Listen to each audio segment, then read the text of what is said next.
ಕಾರ್ಯಕ್ರಮವನ್ನು ಪ್ರಾರಂಭಿಸುವುದಕ್ಕೆ ಮುಂಚೆ ಗುರುಗಳಾದಂತಹ ಪಿತಾಮಹ ಪತ್ರಿಜಿಯವರಿಗೆ ಹಾಗೆ ನನಗೆ ಜ್ಞಾನ ಗುರುಗಳಾದಂತಹ ತಟವರ್ತಿ ವೀರರಾಘವ ಸರ್ ಮತ್ತು ರಾಜಲಕ್ಷ್ಮಿ ಅಮ್ಮನವರ ಪಾದ ಪದ್ಮಗಳಿಗೆ ಶರಣಾರ್ಥಿಗಳನ್ನು ತಿಳಿಸುತ್ತಾ ಈ ಝೂಮ್ ನಲ್ಲಿ ಅಥವಾ ಯೂಟ್ಯೂಬ್ ನಲ್ಲಿ ಯಾರ್ಯಾರು ಈ ಕಾರ್ಯಕ್ರಮವನ್ನ ನೋಡ್ತಾ ಇದ್ದೀರಾ ಎಲ್ಲಾ ಶರಣೆಯರಿಗೂ ಕೂಡ ನನ್ನ ಭಕ್ತಿಪೂರ್ವಕ ಶರಣಾರ್ಥಿಗಳು. ಇವತ್ತಿನ ವಿಚಾರ ವೈರಾಗ್ಯ. ವೈರಾಗ್ಯ ಅಂತಂದ್ರೆ ನಮ್ಗೆ ಯಾವ್ದಾದ್ರು ಒಂದು ವಿಚಾರದ ಮೇಲೆ ವೈರಾಗ್ಯ ಬಂದ್ರೇನೆ ಬೇರೆ ವಿಚಾರದ ಮೇಲೆ ಆಸಕ್ತಿ ಬರೋದು. ಒಂದು ವಿಚಾರದಲ್ಲಿ ವೈರಾಗ್ಯ ಬಂದ್ರೇನೆ ಇನ್ನೊಂದು ವಿಚಾರದಲ್ಲಿ ಆಸಕ್ತಿ ಬರೋದು. ಕೃಷ್ಣ ಭಗವದ್ಗೀತೆ ಹೇಳ್ಬೇಕಾದ್ರೆ ಭಗವದ್ಗೀತೆ ಎಲ್ಲ ಆಗೋಯ್ತು, ಭಗವದ್ಗೀತೆ ಎಲ್ಲ ಹೇಳ್ಬಿಟ್ರು. ಆ ಅರ್ಜುನ್ಗೆ ತಾತ್ಕಾಲಿಕವಾಗಿ ಭಗವದ್ಗೀತೆ ಕೇಳ್ದ. ಅವ್ನು ಯಾವಾಗ ಯುದ್ಧ ಮಾಡೋವಾಗ ತಕ್ಷಣ ಅವ್ನು ಪೂರ್ತಿ ವೈರಾಗ್ಯ ಬರ್ಲಿಲ್ಲ. ಅವಾಗ ಅವನಿಗೆ ಏನೋ ಯುದ್ಧ ಮಾಡ್ಬೇಕಾಗಿತ್ತು, ಅವಾಗ ಮಾತ್ರ ಕೇಳ್ದ, ಅಷ್ಟೇನೆ.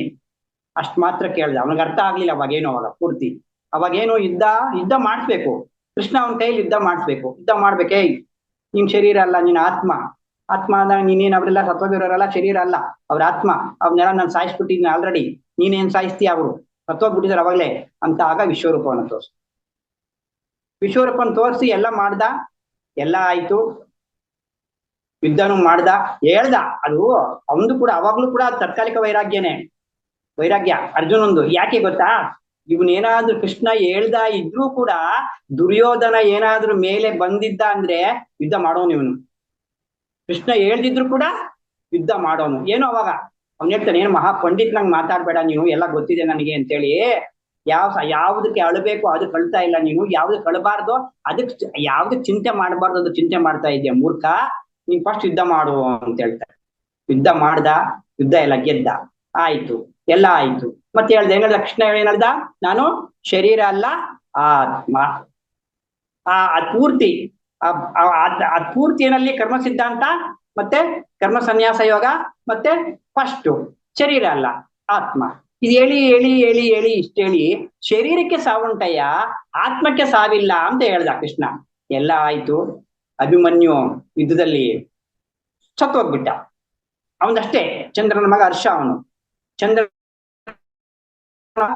14 ವರ್ಷ ಮಾತ್ರ ನನ್ನ ಮಗನ ಕಳಿಸ್ತೀನಿ ಜೊತೆ ವ್ಯಕ್ತಿ ತುಂಬಿ ಕೃಷ್ಣನ ಅವತಾರಕ್ಕೆ ಸಹಾಯ ಮಾಡ್ತಾರೆ. ಅಲ್ಲಿ ಚಂದ್ರ ಏನ್ ಮಾಡ್ತಾನೆ, ನನ್ನ ಮಗನ್ ಜಾಸ್ತಿ ದಿನ ಕಳ್ಸಕ್ ಆಗಲ್ಲ, ನಾನು 14 ವರ್ಷ ಮಾತ್ರ ಕಳಿಸ್ತೀನಿ ಅಂತ ಹೇಳ್ತಾರೆ. ಆ 14 ವರ್ಷ ಮಾತ್ರನೇ ಅಭಿಮನ್ಯುಗೆ ಆಯುಷು. ಆ ಚಂದ್ರನ ಮಗ ಹರ್ಷನೇ ಅಭಿಮನ್ಯಾಗಿ ಬರ್ತಾನೆ ಈ ಜನ್ಮದಲ್ಲಿ. ಬಂದಿದ್ದಾನೆ, ಎಲ್ಲ ಆಯ್ತು, ಬಂತು. ಕೃಷ್ಣನ್ ಗೊತ್ತು ಇವನ್ ಆಯುಷ್ ಇಷ್ಟೇ ಅಂತ. ಸುಭದ್ರೆ ಕೂಡ ಕೇಳ್ತಾಳೆ, ಅಣ್ಣ ನಾನು ಏನಾದ್ರೂ ಮಗನಿಗೆ ಪಟ್ಟಾಭಿಷೇಕ ಆಗ್ಬೇಕು, ನನ್ನ ಮುಂದೆ ರಾಜಭಾರ ಮಾಡ್ಬೇಕು ಅಂತ ಸುಭದ್ರೆ.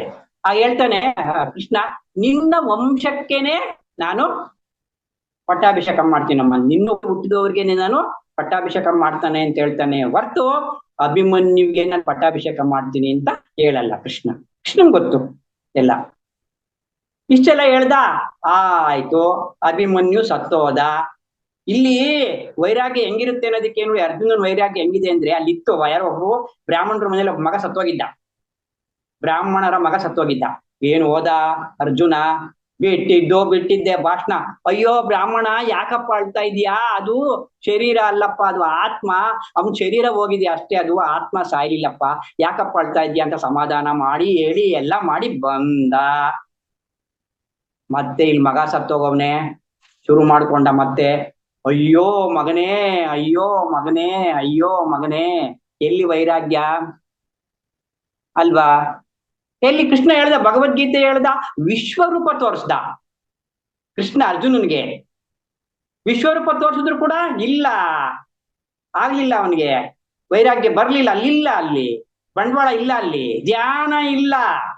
ಅವನು ಶೂರ ಅಷ್ಟೇ, ಅವನು ಧ್ಯಾನಿ ಅಲ್ಲ, ಯೋಗಿ ಅಲ್ಲ ಅವನು, ಅಲ್ವಾ?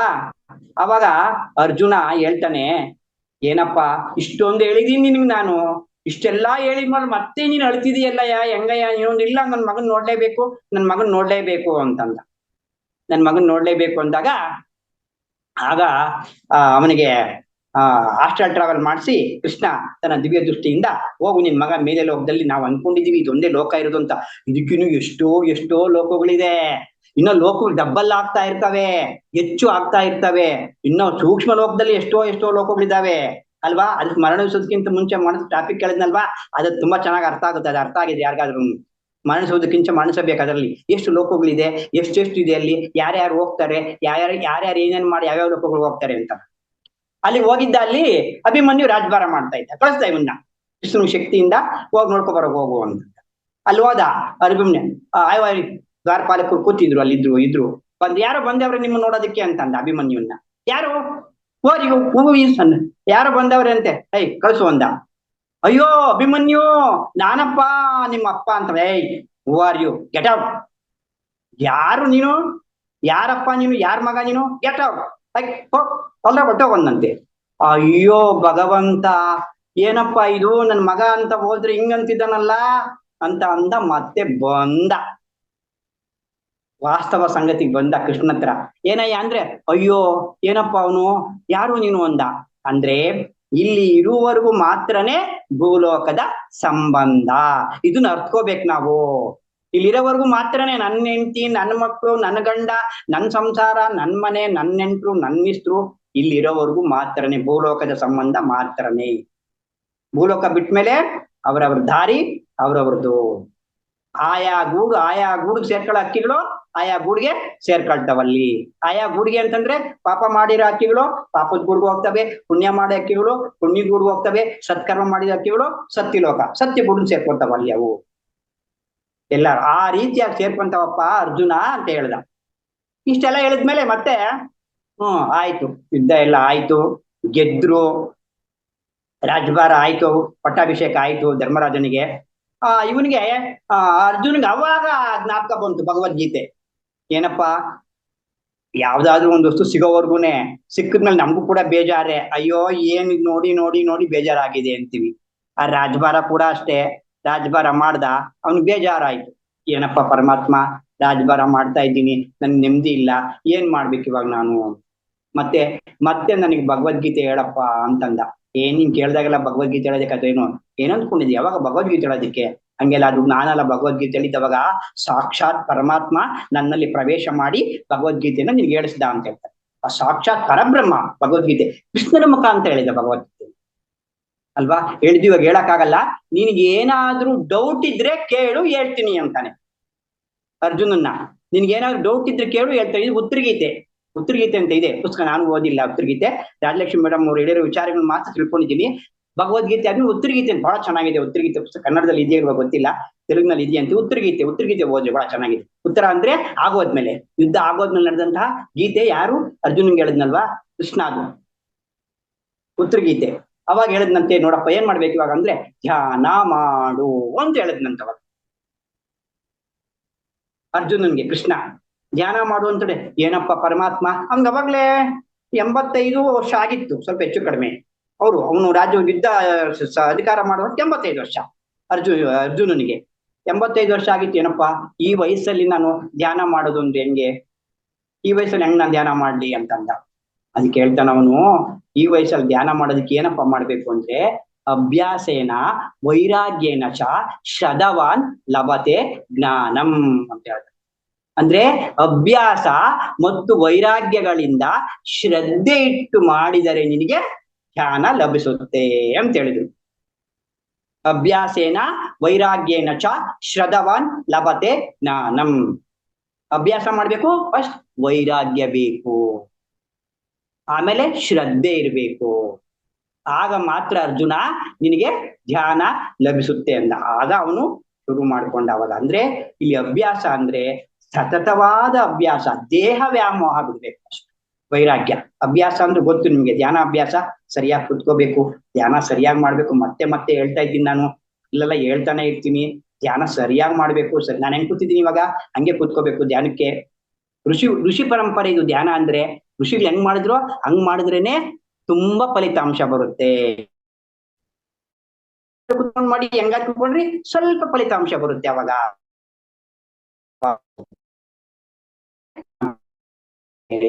ದಿಂದ ಧ್ಯಾನ ಮಾಡ್ಬೇಕು. ಅಲ್ವಾ? ಪ್ರಾಕ್ಟೀಸ್. ಇದನ್ನೇ ಅಭ್ಯಾಸ. ಇದನ್ನೇ ಪತಂಜಲಿಗಳು ಆಸನ ಜಯ ಅಂತ ಹೇಳಿದ್ರು.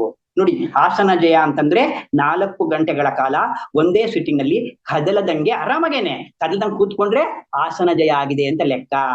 ಯಾರ್ಯಾರಿಗೆ ಎಷ್ಟು ಆಸನ ಜಯ ಆಗಿದೋ ಪರೀಕ್ಷೆ ಮಾಡ್ಕೊಳ್ಳಿ. 4 ಗಂಟೆ ಕೂತ್ಕೋಬೇಕು ಒಂದೇ ಸಿಟ್ಟಿಂಗು. ಇನ್ನು ನಾವು ಆಸನ ಜಯನೇ ಆಗಿಲ್ವ ನಮ್ಗೆ. ಆಸನ ಆಮೇಲೆ ಪ್ರಾಣಾಯಾಮ, ಪ್ರತ್ಯಾಹಾರ, ಧಾರಣ, ಧ್ಯಾನ, ಯಮ, ನಿಯಮ, ಸಮಾಜ ಆಮೇಲೆ ಬರ್ತಾವ ಅವು ಅಲ್ವಾ? ಇದಕ್ಕೆ ಇದು ಆಸನಕ್ಕೇನು ಅಭ್ಯಾಸ. ನೋಡಿ, ಇನ್ನು ಬೇರೆ ಎಲ್ಲ ಅಭ್ಯಾಸ ಮಾಡ್ಕೊಂತೀವಿ. ನಾವೆಲ್ಲ ಕಂಪ್ಯೂಟರ್ ಮುಂದೆ ಕೂತ್ಕೊಂತೀವಿ, ಬರಲ್ಲ ಅಂತೀವಿ. ಪ್ರಾಕ್ಟೀಸ್ ಮಾಡಿ ಮಾಡಿ ಮಾಡಿ ಮಾಡಿ ಕಲ್ತ್ಕೊಂಡ್ಬಿಡ್ತೀವಿ.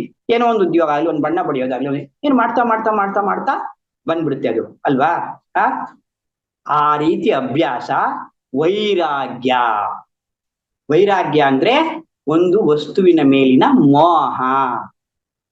ವೈರಾಗ್ಯ ಪ್ರಾಪಂಚಿಕದ ಮೇಲೆ, ಮನಸ್ಸಿನ ಮೇಲೆ, ಶರೀರದ ಮೇಲೆ ವೈರಾಗ್ಯ ಬಂದ್ರೇನೆ ನಮ್ಗೆ ಆಧ್ಯಾತ್ಮ ಸಿಗೋದು. ಫಸ್ಟು ಶರೀರದ ಮೇಲೆ ವೈರಾಗ್ಯ ಬರ್ಬೇಕು. ನನ್ ಶರೀರ ಇದು ಶರೀರ ಭಾವನೆ ಹೋಗ್ಬೇಕು ಫಸ್ಟ್ ನಮ್ಗೆ. ಶರೀರ ಭಾವನೆ ಹೋಗ್ತಾ ಇದ್ದು ನಮ್ಗೆ ಧ್ಯಾನ ಸಟ್ಟಾಗಲ್ಲ. ಶರೀರ ಬರೀ ಶರೀರ ಶರೀರ ಶರೀರ, ಬರೀ ಊಟ ತಿಂಡಿ ಅಲಂಕಾರ, ಬರೀ ಇದ್ರಲ್ಲೇ ದೇಹ ಚೆನ್ನಾಗಿರ್ಬೇಕು, ಒಳಗಡೆ ಆಹಾರ ಚೆನ್ನಾಗಿ ತಿನ್ಬೇಕು, ದೇಹ ಚೆನ್ನಾಗಿ ಇಟ್ಕೋಬೇಕು, ಮೇಲೆ ಅಲಂಕಾರ ಮಾಡ್ಬೇಕು. ಇದು ಹೋಗ್ಬೇಕು ಫಸ್ಟ್. ಶರೀರ ವೈರಾಗ್ಯ ಹೋಗ್ಬೇಕು, ಅದ್ರ ಮೇಲೆ ವೈರಾಗ್ಯ ಬರ್ಬೇಕು. ಇದೇನು ಅಲ್ಲ, ಇದು ಶರೀರ ಅಲ್ಲ, ಇದು ನಾವು ಆತ್ಮ. ಮತ್ತೆ ಇನ್ನ ಪ್ರಾಪಂಚಿಕ ವಸ್ತುಗಳು ಅಂದ್ರೆ ಥಿಂಗ್ಸ್. ಏನು? ಒಡವೆ, ಬಟ್ಟೆ, ಮನೆ, ಕಾರು, ಪದವಿ, ಇದ್ರ ಮೇಲೆ ವೈರಾಗ್ಯ ಬರ್ಬೇಕು ನಮ್ಗೆ. ಪ್ರಾಪಂಚಿಕದ ಮೇಲೆ ಮನಸ್ಸು, ಕೋರಿಕೆಗಳು, ಆಸೆಗಳು, ಇಷ್ಟು ಸಾಕು. ಸಂತೃಪ್ತಿಯಾಗಿ ಇದ್ದದ್ರಲ್ಲ ಸಂತೃಪ್ತಿಯಾಗಿದ್ರೆ ಮಾತ್ರನೇ ನಮ್ಗೆ ಕುತ್ಕೊಂತೀವಿ. ಏನೋ ಒಂದು ಆಸೆ ಇಟ್ಕೊಂಡಿರ್ತೀವಿ ನಾವು, ಅದಾಗ್ಬೇಕಾಗಿತ್ತು, ಇದಾಗ್ಬೇಕಾಗಿತ್ತು, ನನ್ಗಿನ್ನೂ ಏನು ನನ್ನ ಕೆಲಸ ಸರಿಯಾಗಿಲ್ಲ, ನಾನೇನೋ ಸಂಪಾದನೆ ಮಾಡಲಿಲ್ಲ, ನಾನೇನೋ ಅಂದ್ಕೊಂಡಿದ್ದೆ ಅದಾಗ್ಲಿ ಅಂತ ಕೂತ್ಕೊಂತೀವಿ ಧ್ಯಾನಕ್ಕೆ. ಅದೇ ಬರ್ತಾ ಇರುತ್ತೆ ನಿಮ್ಗೆ ಧ್ಯಾನದಲ್ಲಿ ಅಲ್ವಾ? ಅದ್ರ ಮೇಲೆ ಕೂಡ ವೈರಾಗ್ಯ ಬರ್ಬೇಕು. ಅಂದ್ರೆ ಈ ವೈರಾಗ್ಯ ಎಲ್ಲ ಅಷ್ಟು ಸುಲಭವಾಗಿ ಬರುವುದಲ್ಲ. ಅಭ್ಯಾಸ ಕೂಡ ಅಷ್ಟಕ್ಕೂ ಸುಲಭವಾಗಿ ಬರೋದಲ್ಲ. ಸತತವಾದ ಪ್ರಯತ್ನ ಮಾಡ್ಬೇಕು, ಬಹಳ ಕಷ್ಟಪಡ್ಬೇಕು. ಬಹಳ ಕಷ್ಟಪಟ್ಟರು ಮಾತ್ರನೇ ಇದು ನಮ್ಗೆ ಸಿಗೋದು. ಈ ಮೂರರ ಮೇಲೂ ವೈರಾಗ್ಯ ಬರ್ಬೇಕು ನಮ್ಗೆ. ಪ್ರಾಪಂಚಿಕದ ಮೇಲೆ ವೈರಾಗ್ಯ ಬರ್ಬೇಕು, ಶರೀರದ ಮೇಲೆ ವೈರಾಗ್ಯ ಬರ್ಬೇಕು, ಮತ್ತೆ ಮನಸ್ಸಿನ ಮೇಲೆ ಕೂಡ ವೈರಾಗ್ಯ ಬರ್ಬೇಕು. ಈ ವೈರಾಗ್ಯ ಬಂದಾಗ ಮಾತ್ರ ನಮ್ಗೆ ಧ್ಯಾನ ಕುದುರುತ್ತೆ ಅಲ್ವಾ? ನೋಡಿ, ಇಲ್ಲಿ ನಾವು ವೈರಾಗ್ಯದಲ್ಲಿ 3 ತರ ವೈರಾಗ್ಯ ಇರುತ್ತೆ. 3 ತರ ವೈರಾಗ್ಯ: ಮಂದ ವೈರಾಗ್ಯ, ತೀವ್ರ ವೈರಾಗ್ಯ, ತೀವ್ರ ತರ ವೈರಾಗ್ಯ, ತೀವ್ರ ತಮ ವೈರಾಗ್ಯ. 4 ತರ ವೈರಾಗ್ಯಗಳು. ಮಂದ ವೈರಾಗ್ಯ, ತೀವ್ರ ವೈರಾಗ್ಯ, ತೀವ್ರ ತರ ವೈರಾಗ್ಯ, ತೀವ್ರ ತಮ ವೈರಾಗ್ಯ. 4 ವೈರಾಗ್ಯ. ಕ್ಲಾಸು ನಾನು ಅದನ್ನೇ ಆ ಕ್ಲಾಸ್ ಹೇಳ್ತಾ ಇದ್ದೀನಿ. ಅವ್ರು ಹೇಳಿದ್ರು ಇದ್ರ ಬಗ್ಗೆ ಹೇಳಿದರೆ, ಇಲ್ಲಿ ತೀವ್ರ ವೈರಾಗ್ಯ, ಮಂದ ವೈರಾಗ್ಯ. ಇಲ್ಲಿ ಮಂದ ವೈರಾಗ್ಯ ಹೆಂಗಿರುತ್ತೆ ಅಂತಂದ್ರೆ, ಯಾರಾದ್ರೂ ಏನಾದ್ರೂ ಘಟನೆ ನಡೆದಾಗ ವೈರಾಗ್ಯ ಬರುತ್ತೆ ನಮ್ಗೆ. ಏನು? ಯಾರಾದ್ರೂ ಸತ್ತೋದಾಗ, ಏನಾದ್ರೂ ಕಷ್ಟ ಬಂದಾಗ, ಅಯ್ಯೋ ಈ ಸಂಸಾರ ಬೇಡಪ್ಪ, ಅಯ್ಯೋ ಸತ್ತೋದಾಗ ಹೇಳ್ತೀವಿ ಎಲ್ಲೋಗೇನು, ಅಯ್ಯೋ ಎಲ್ಲಾರು ಒಂದಿನ ಸತ್ತೋಗೋದೆ, ಯಾರಿಗೇನ್ ಶಾಶ್ವತ ರೀ. ಅಲ್ಲಿ ಶವದ ಮುಂದೆ ನಿಂತ್ಕೊಂಡು ಹೇಳ್ತಾ ಇರ್ತೀವಿ. ಅಲ್ಲೇ ಪಕ್ಕದಲ್ಲಿ ಯಾರಾದ್ರೂ ದುಡ್ಡು ಕೊಡೋರಿದ್ರೆ, ಇಲ್ಲ ದುಡ್ಡೇ ಕೊಡ್ಲಿಲ್ಲ ಅಂತೀವಿ. ಪಕ್ಕದಲ್ಲೇ ಇರ್ತಾರಲ್ಲ ಯಾರನ್ನ ಬಂದಿದ್ರೆ, ಇಲ್ಲಪ್ಪ ದುಡ್ಡು ಕೊಡ್ಲೇ ಇಲ್ಲ ಅಂತೀವಿ ಅಲ್ವಾ? ಎಲ್ರೂ ಹೇಳ್ತಾರೆ ಅಲ್ವಾ? ಏನ್ ಹೊತ್ಕೊಂಡು ಹೋದ ಅವನು? ಏನೂ ಹೊತ್ಕೊಂಡು ಹೋಗ್ಲಿಲ್ಲ, ಏನೂ ಹಿಂದಾಕೊಂಡು ಹೋಗ್ಲಿಲ್ಲ. ಬದುಕಿರೋರ್ಗು ಏನೋ ಒಂದಿಷ್ಟು ಕೆಲಸ ಮಾಡ್ಲಿಲ್ಲ, ಯಾರಿಗೂ ಒಂಚೂರು ದಾನ ಮಾಡ್ಲಿಲ್ಲ, ಯಾರಿಗೂ ಒಂಚೂರು ಧರ್ಮ ಮಾಡಿಲ್ಲ. ಇವ್ರು ಏನು ಮಾಡಿರಲ್ಲ ಹೇಳ್ತಾ ಇರ್ತಾರಲ್ವಾ? ಅವರು ಏನು ಮಾಡಿರಲ್ಲ. ಮಾಡಿರೋರು ಏನು ಹೇಳಲ್ಲ, ಅಲ್ಲಿ ಸುಮ್ಮನೆ ಇರ್ತಾರ ಅವರು. ದಾನ ಧರ್ಮ ಮಾಡಿರೋರು ಅವ್ನೇನೋ ಕರ್ಮ ಅವ್ನು ಹೋದ ಅನ್ಕೊಂತಾರೆ. ಏನು ಗೊತ್ತಿಲ್ದಂಗಿರೋರು, ಏನು ಮಾಡ್ದಂಗಿರೋರೇ ಮಾತುಗಳು ಹೇಳೋದಲ್ಲಿ ಅಲ್ವಾ. ಅಲ್ಲಾಯ್ತು, ಸ್ಮಶಾನದಲ್ಲಿ ಮಾತ್ರ ಹೇಳ್ತಾ ಇರ್ತಾರಲ್ಲ, ವೈರಾಗ್ಯ ಹೇಳ್ತಾ ಇರ್ತಾರೆ. ಮತ್ತೆ ಸ್ಮಶಾನ ಬಿಟ್ಟು ಒಂದ್ 8 ದಿನ 10 ದಿನ ಆದ್ಮೇಲೆ ಮತ್ತೆ ಯಥಾ ಸ್ಥಿತಿಗೆ ಬರ್ತಾ ಇರ್ತಾರೆ. ಅದೇ ಸಂಸಾರ, ಅದೇ ಪ್ರಾಪಂಚಿಕ. ಅಯ್ಯೋ ಇವಾಗ ಹೇಳ್ದಲ್ಲಯ್ಯ ಸತ್ತೋದ ಹಂಗೆ ಅಂದ್ರೆ, ಅಯ್ಯೋ ಅವ್ನು ಸತ್ತೋದನ್ ಹೋದ, ಇರೋವಾಗ ನಾವು ಬಿಡಕ್ಕಾಗುತ್ತಾ? ಸಂಸಾರ ಬಿಡಕ್ಕಾಗುತ್ತಾ? ಹೆಂಡ್ತಿನ್ ಬಿಡಕ್ಕಾಗುತ್ತಾ? ಅಯ್ಯೋ ಮಕ್ಳನ್ ಬಿಡಕ್ಕಾಗುತ್ತಾ? ಮತ್ ವೈರಾಗ್ಯ ಹೇಳ್ದೆ ಎಷ್ಟೊತ್ತು ನೀನು? ಶಾಸ್ತ್ರ ಹೇಳಕ್ಕಾಯ್ತು, ಬದ್ನೆಕಾಯಿ ತಿನ್ನಕಾಯ್ತು ಅಲ್ವಾ. ಯಾವುದೇ ಒಂದು ವಿಚಾರ ಹೇಳುವುದು ಬಹಳ ಸುಲಭ, ಆಚರಣೆ ತಂದ್ಕೊಳ್ಳೋದು ಬಹಳ ಕಷ್ಟ ಅಲ್ವಾ. ಅದೇನಿವಾಗ ಏನ್ ವೈರಾಗ್ಯ, ಏನ್ ಹೇಳಿದ್ರು? ಗೃಹಸ್ಥಾಶ್ರಮ, ಬ್ರಹ್ಮಚರ್ಯ, ಗೃಹಸ್ಥಾಶ್ರಮ, ವಾನಪ್ರಸ್ಥ, ಸನ್ಯಾಸ, 4 ಆಶ್ರಮಗಳಿದೆ. 4 ಆಶ್ರಮಗಳಲ್ಲಿ ಯಾವ ಯಾವ ಆಶ್ರಮಗಳಲ್ಲಿ ಏನೇನ್ ಮಾಡ್ಬೇಕೋ ಅದನ್ನ ಮಾಡ್ರಿ. ಓಕೆ, ನಿಮ್ಮನ್ನೇನ್ ಮಕ್ಳು ಓದೋವಾಗ ಅವ್ರನ್ನ ನೀವು ವೈರಾಗ್ರಿ ಆಗ್ರಿ ಅಂತ ಹೇಳಕ್ಕಾಗುತ್ತ? ಅವ್ರು ಏನ್ ಓದೋದೋ ಏನ್ ಬಿಡೋದು ಅಂತ ಹೇಳಕ್ಕಾಗುತ್ತಾ? ಅವ್ರಿಗೆ ಆ ಬ್ರಹ್ಮಚರ್ಯದಲ್ಲಿ ವಿದ್ಯಾಭ್ಯಾಸ, ಅವ್ರಿಗೆ ಏನೇನ್ ಜೀವನೋಕೆ ಅನ್ಬೇಕು ಅದೆಲ್ಲ ಕಲಿಸ್ಬೇಕು. ಅದಾಯ್ತು, ಓಕೆ. ನೆಕ್ಸ್ಟ್ ಬ್ರಹ್ಮಚರ್ಯದಲ್ಲಿ ಅಷ್ಟೇ, ಹೆಂಡತಿ ಇರ್ಬೇಕು, ಸಂಸಾರನು ಮಾಡ್ಬೇಕು, ಮಕ್ಕಳನ್ನ ಅಡಿಬೇಕು, ಮಕ್ಕಳನ್ನ ಪೋಷಣೆ ಮಾಡ್ಬೇಕು. ಅಲ್ಲಿ ಬನ್ನಿ ನಿಮ್ಮನ್ನ ಅಂತ ಹೇಳಕ್ಕಾಗಲ್ಲ, ಅಲ್ಲಿ ಇರ್ಲಿ, ಅಲ್ಲಿ ಆಯ್ತು, ಅದು ಆಯ್ತು. ಆಮೇಲೆ ನೆಕ್ಸ್ಟ್ ವಾನಪ್ರಸ್ಥ. ಅಯ್ಯೋ ಮಕ್ಳಾದ್ರು, ಮದ್ವೆನೂ ಆಯ್ತು, ಮೊಮ್ಮಕ್ಳು ಆದ್ರು. ಅಬ್ಬಾ, ಮೊಮ್ಮಕ್ಳಾದ್ರು, ಅವ್ರು ಮದ್ವೆ ಮಾಡ್ಬೇಕಾಗಿರೋದು, ಅವ್ರನ್ನ ಓದ್ಬೇಕಾಗಿರೋದು,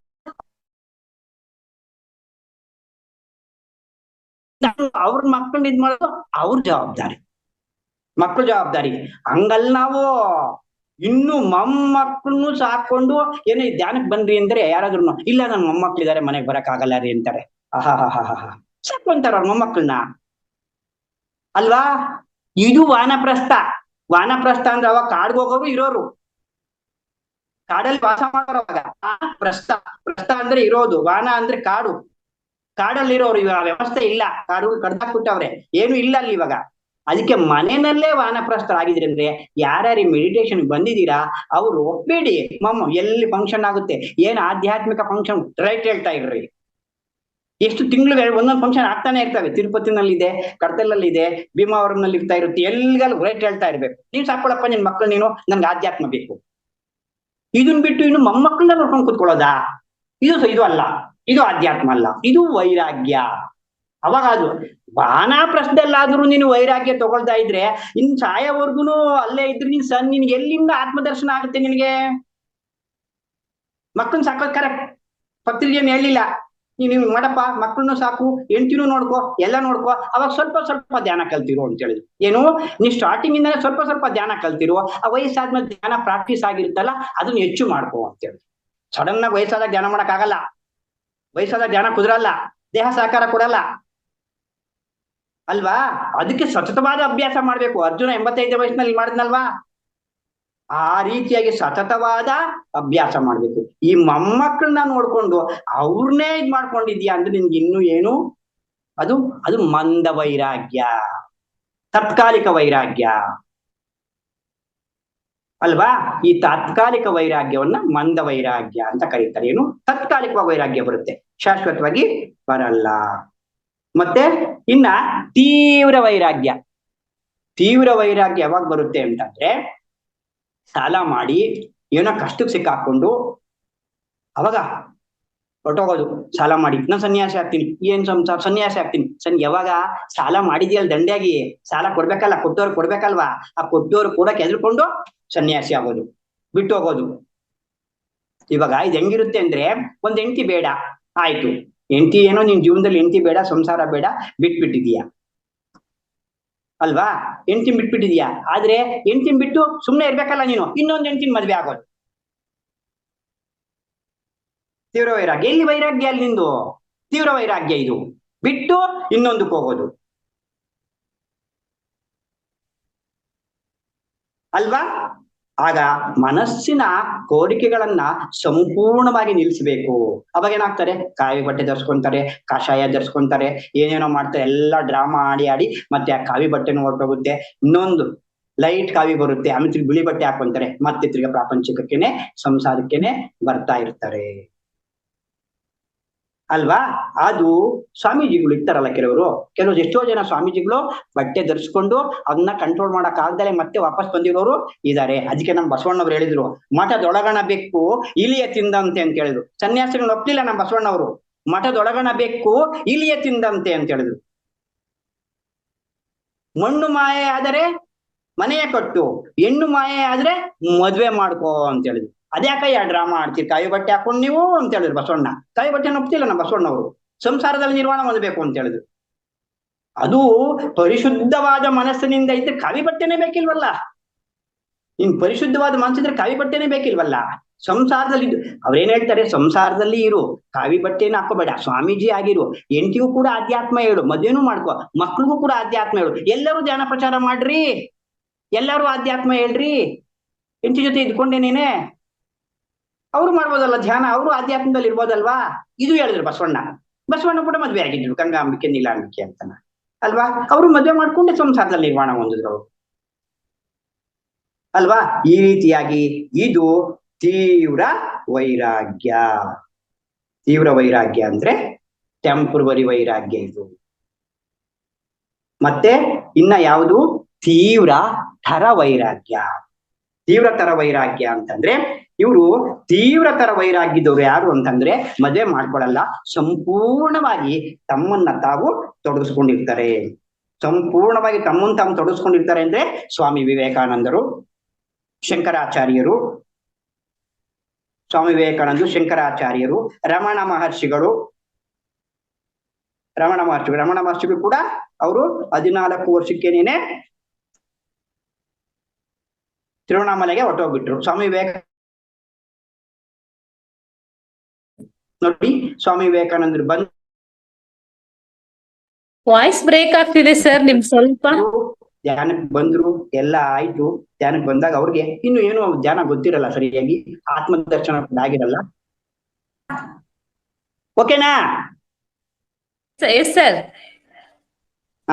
ಇಲ್ಲಿ ಸ್ವಾಮಿ ವಿವೇಕಾನಂದರಿಗೆ ಇನ್ನು ಆತ್ಮದರ್ಶನ ಆಗಿರಲ್ಲ. ಸ್ವಾಮಿ ವಿವೇಕಾನಂದರಿಗೆ ಆ ಆತ್ಮದರ್ಶನ ಆಗಿರಲ್ಲ. ರಾಮಕೃಷ್ಣ ಪರಮಹಂಸರು ಗುರುಗಳ ದರ್ಶನ ಆಯ್ತು. ಗುರುಗಳ ದರ್ಶನ ಆಗಿ ಹೇಳ್ಬಿಟ್ರು ಅವರು, ರಾಮಕೃಷ್ಣ ಪರಮಹಂಸರು, ಹೋಗು ಧ್ಯಾನ ಪ್ರಚಾರ ಮಾಡು ನೀನು ಅಂತೇಳಿ. ನನ್ಗಿನ್ನು ಆತ್ಮದರ್ಶನೂ ಆಗಿಲ್ಲ, ಏನೂ ಆಗಿಲ್ಲ, ಧ್ಯಾನ ಪತ್ರ ಇಲ್ಲ, ಹೋಗು ನೀನ್ ಧ್ಯಾನ ಪ್ರಚಾರ ಮಾಡು. ಅಮೆರಿಕಕ್ಕೆ ಆಫರ್ ಬಂದಿದ್ದ, ಅಮೆರಿಕ ಹೋಗು ಪ್ರಚಾರ ಮಾಡುದು ಅಂತ ಹೇಳಿದ್ರು. ಆತ್ಮದರ್ಶನ ಆಗಿದ್ದೆ ನೋಡ್ರಿ, ಸಂಪೂರ್ಣವಾಗಿ ಜ್ಞಾನ ಆಗಿರೋದಾದ್ಮೇಲೆ ಹೇಳೋದು ಇರಲ್ಲ, ಕೇಳೋದು ಇರಲ್ಲ, ಹೇಳೋದೇ ಇಲ್ಲ. ಸಂಪೂರ್ಣ ಜ್ಞಾನಿಗಳು ಒಮ್ಮನೆ ಇದ್ಬಿಡ್ತಾರ ಅವರು. ರಾಮಕೃಷ್ಣ ಪರಮಹಂಸರವ್ರನ್ನ ಹೋಗು ಧ್ಯಾನ ಪ್ರಚಾರಕ್ಕೆ ಹೋಗು, ಧ್ಯಾನ ಪ್ರಚಾರ ಮಾಡು ಅಂತ ಹೇಳ್ತಾರೆ. ಅವಾಗ ಧ್ಯಾನ ಪ್ರಚಾರ ಮಾಡು ಅಂದಾಗ ಅವರು ಕೂತಿರ್ತಾರೆ. ವೈರಾಗ್ಯ ಹೆಂಗಿರುತ್ತೆ ನೋಡಿ, ಇದು ಸಾಕಾರ. ನಾವೇನಾದ್ರೂ ಒಂದು ಪ್ರಕೃತಿಗೆ ಕೊಟ್ರೆ ಪ್ರಕೃತಿ ಯಾವ ರೀತಿ ನಮ್ ಸಹಕಾರ ಕೊಡುತ್ತೆ ಅನ್ನೋದಕ್ಕೆ ಧ್ಯಾನ ಕೂತ್ರು. ಅಲ್ಲಿ ಕೂತಿದ್ರಲ್ಲಿ ಧ್ಯಾನ ಹೋಗ್ಬೇಕಾದ್ರೆ ದುಡ್ಡಿಲ್ಲ, ಅವ್ರು ಕೂಡ ಹಣ ಇರ್ಲಿಲ್ಲ.